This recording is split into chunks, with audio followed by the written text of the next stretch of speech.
এবার গ্রিনল্যান্ডের মালিকানা চাইলেন ট্রাম্প।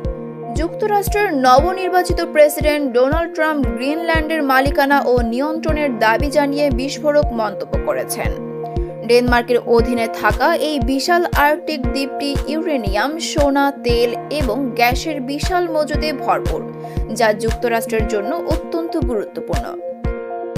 ট্রাম্প বলেছেন, জাতীয় নিরাপত্তা এবং বিশ্বজুড়ে স্বাধীনতা রক্ষার স্বার্থে যুক্তরাষ্ট্রের জন্য গ্রিনল্যান্ডের মালিকানা ও নিয়ন্ত্রণ একান্ত প্রয়োজন।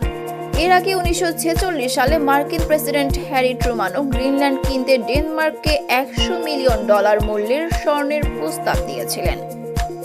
2019 সালে ডোনাল্ড ট্রাম্প গ্রিনল্যান্ড কেনার ইচ্ছা প্রকাশ করলে ওয়াশিংটন এবং কোপেনহেগেনের মধ্যে কূটনৈতিক উত্তেজনা দেখা দেয়। নতুন করে ট্রাম্পের মন্তব্যের জবাবে গ্রিনল্যান্ডের প্রধানমন্ত্রী মুতে এগেতে বলেছেন, গ্রিনল্যান্ড বিক্রির জন্য নয় এবং কখনো বিক্রির জন্য থাকবে না।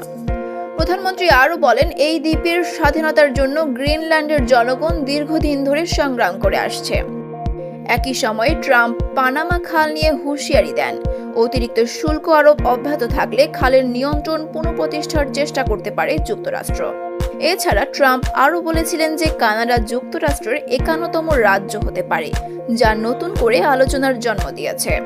ট্রাম্পের এসব মন্তব্য বিশ্বজুড়ে ব্যাপক আলোচনার পাশাপাশি সমালোচনার ঝড় তুলেছে।